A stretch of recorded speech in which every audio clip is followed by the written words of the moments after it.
ব্রত বন্দ্যোপাধ্যায় শিবিরের আবার সভাপতি হলেন, কি বলবেন? আগেও তৃণমূলের সভাপতি ছিলাম, আবার সভাপতি।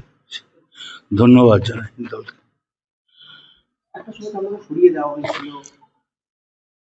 সরিয়ে দিয়েছিল, কেউ সরিয়ে দিয়েছিল। মমতা ব্যানার্জির প্রতি দুর্বলতা আমার আছে। আমার কেন, যারা তৃণমূল আছে, ঋতব্রতরও মমতা ব্যানার্জির প্রতি দুর্বলতা আছে, ববিরও আছে, অরূপরও আছে, অরূপ রায়েরও আছে, বালুরও আছে। এবং শুভেন্দু মমতা ব্যানার্জিকে শ্রদ্ধা করত। অভিষেকের জন্য আমি কারোর নাম বলতে রাজি না। দলটা কাকে দিকে করা? দল নিজেকে কংগ্রেস করেছি, কংগ্রেস থেকে তৃণমূলে এসেছি। দলটা আমি আজ থেকে করছি না। তখন বলে তোমার জন্ম হয় না, গাই বছরে ভোট করেছি। সংগঠন তাহলে এবার কিভাবে করবেন? সংগঠন কোন রকম ত্রুটি নেই। সংগঠন তৃণমূলের সংগঠন ঠিক আছে। 21শে জুলাই বলা হয়েছে, বেশি কথা বলতে গলায় খুব লাগছে। একমাত্র ভাস্কর বললো বলে এলাম, হেবি গলায় বেদনা করছে। 21শে জুলাই কি বীরভূম থেকে লোকজন যাবে? 100 বার লোকছে, খুব কম করে 25-30 হাজার লোকছে। আর কারা কারা তৃণমূলের এই জেলা থেকে আপনার সঙ্গে রয়েছে? সবাই। এখানে তো কোন রকম দুটো বীরভূম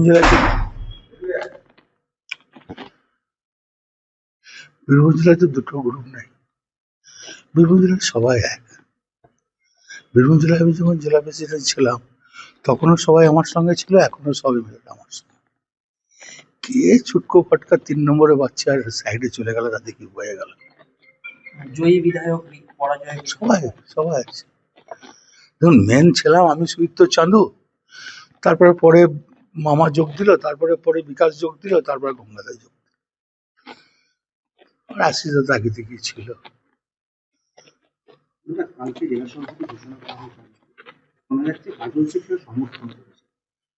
আর তোমাদের পয়সা দিতে তোমরা নাম করছো, ওই জন্য তোমাদের অত ইন্টারেস্ট।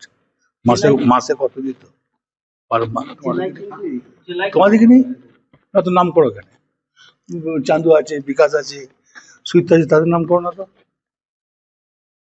ওদের নাম করো কেন? ওর নাম করো কেন? নিশ্চয় পয়সা দেয় তোমাদের, পয়সা দিয়ে টিভি বলা করায় না। বলছি তো পয়সা দেখে, ওই জন্য তোমার বলে আজ বোধহয় কন্ট্যাক্ট করেছে যে বারবার কথাটা তুলবি আমার মুখ দিয়ে বার করার জন্য। তার জন্য কত কন্ট্যাক্ট হয়েছে তুমি বলতে পারবে। জেলায় কিন্তু উন্নয়ন অনেকটা স্তব্ধ,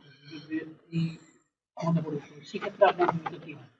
তৃণমূলের যে উন্নয়ন করবে, একটা কথা বলি, বিজেপি যখন বসেছে গদিতে, বিজেপি উন্নয়ন করবে। অন্নপূর্ণা ভান্ডার দিচ্ছে, স্বাস্থ্যসাথী যারা আয়ুষ্মান ভবন পাবে না, স্বাস্থ্যসাথী দেবো বলেছে দেবে। এখনো পর্যন্ত বীরভূম জেলায় প্রতিটি পঞ্চায়েতই কিন্তু তৃণমূলের দখলে, তো সেক্ষেত্রে কি উন্নয়ন? 100 দিনের কাজের তো নিঃসন্দেহে 100 দিনের কাজ দিয়েছে, ভালো কাজ দিয়েছে 100 দিনে। দাদা, বিজেপি কি ভালো কাজ করছে? এখন নিশ্চয়ই কাজ করছে, নাহলে এখন তো চোখে কিছু খারাপ পড়েনি। মুখ্যমন্ত্রী শুভেন্দু অধিকারীকে কি? দেখুন, ও তো খুব লড়াকু ছেলে। আজ নয়, কংগ্রেস যখন করতো তখনও লড়াকু, তৃণমূলের থেকে নন্দীগ্রাম থেকে লড়াই করে ও রাজনীতিটা শিখেছে। ওকে নতুন ওর সম্বন্ধে কিছু বলার নেই। আমার জুনিয়র হতে পারে, কিন্তু কর্পূর্ত ছেলে। 5টা জেলার অবজারভার মমতা ব্যানার্জি এমনি করে নেই, কাজের দৌলতেই করেছিল। এগুলো তো দলের ব্যক্তিগত ব্যাপার, এগুলো বলা যায় না। দাদা, আপনি যে রাস্তা দিয়ে আজকে এলেন দলীয় কার্যালয়ে, সেখানে অভিষেক বন্দ্যোপাধ্যায়ের সঙ্গে আমরা ছবি ঝুলিয়ে ফেলা, কোনখানে চলছিল? যে রাস্তায় আমার চোখে পড়ে না, আমি কোনদিন দেখিনি। আমার সঙ্গে অভিষেক ব্যানার্জির ছবি থাকলে নিশ্চয়ই ছড়াবে না, আপনার চোখে পড়ে না। আমি তো মমতা ব্যানার্জির ছবিগুলো দেখি, তারা আমার ছবি রয়েছে, অভিষেকের ছবি কোনো চোখে পড়ে না। মমতা ব্যানার্জির ছবি কি থাকবে? হ্যাঁ, 100 বার থাকবে, কেন থাকবে? আছে তো, মমতা ব্যানার্জির ছবি থাকবে। অনেকেই বলছে যে মমতা ব্যানার্জি, যারা মমতা ব্যানার্জি থেকে সরে যাচ্ছে, যারা আমি তো 98 সালে কংগ্রেস ছেড়ে দিয়েছি। আমার বাড়িতে যেন রাজীব গান্ধীর ছবি আছে, ইন্দিরা গান্ধীর ছবি আছে। যতই হোক ছবি চলে না, ছবি কেটে রাজীব, বলো তো, রাজীব গান্ধী, ইন্দিরা গান্ধীর ছবি আছে, অটল বিহারী বাজপেয়ীর ছবি আছে, বিধান রায়ের ছবি আছে। পপুলেশনের ছবি আছে।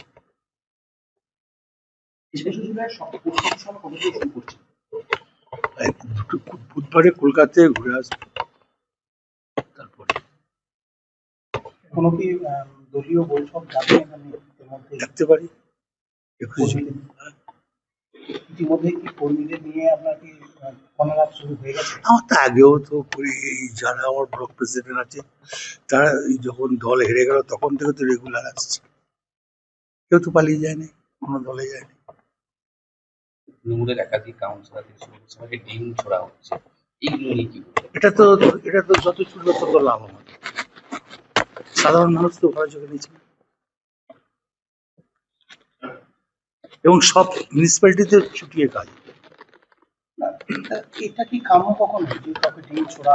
এটা যারা ছুটছে পার্টি অফিসে তো ভেসল্যান্ডটা নয়, খাস জমিতে নয়, পিডব্লিউ জায়গা নয়, এটা ট্রাস্টি পার্টি অফিস। আমি ভদ্রভাবে কেস করি নাই, কেস করলে অনেক কিছু হয়ে যেত। কতটা ব্যথা পেলেন? এর আগেও তো আপনি আমি জানি খুলে দেবে ব্যথা কিছু না পাবো। এই ক্ষমতায় এবং বারবার ক্ষমতায় আবার বললাম আপনি তো করতে পারতেন এরকম। না, করবো কেন? সাধারণ মানুষ ভালোবাসে, করবো কেন? কেন মানুষের যে যার ইচ্ছা দল করতে পারে, যে যার ইচ্ছা দল করতে পারে। কই আমি তো সিপিএম আমলে সিপিএমকে তো কাউকে গায়ে হাত দিই নাই 11 সালে। কোনো পার্টি অফিসে তালা মারবেন? কি জন্য মারবো? সব দলেই তো অধিকার আছে। তখন শুনলেন যে পার্টি অফিসে তালা নেই, কতটা আমি সঙ্গে সঙ্গে এসপি কে বলেছি, আমি সমীর ভট্টাচার্যকে, বিজেপি সমীর ভট্টাচার্যকে বলেছি, উনি বললাম আমি দেখছি, ঠিক আছে। দাদা শেষ প্রশ্ন, আইপ্যাককে নিয়ে কি বলবেন? ওটা জঘন্য প্যাক। আমি তো বললাম আইপ্যাক নয়, জঘন্য প্যাক। 9 আইপ্যাক ছিল, শতাব্দী রায় যেতে নাই। 11 আইপ্যাক ছিল, আমার দলে পাওয়ারে আসি নাই। 14 আইপ্যাক ছিল, দুটো জিতে নাই বীরভূম থেকে। 16তে জিতি নাই, 21-এ জিতি নাই, 19-এ জিতি নাই। 21-এ আমি আইপ্যাক নিই নাই, আইপ্যাক ছাড়া কাজ করেছি, আইপ্যাকের কোনো কথা শুনি নাই। দাদা ঋতব্রত যখন কাছে যাচ্ছেন সেই জায়গায় কি বেমানটা শুনতে হবে? কেন বেমান শুনতে হবে? অনেক মানুষ না, ঋতব্রত তৃণমূল দল করতো। ঋতব্রত যখন আইএনটিসি প্রেসিডেন্ট ছিল গোটা রাজ্যে, তো ওর সঙ্গে আমার রেগুলার কথা হতো।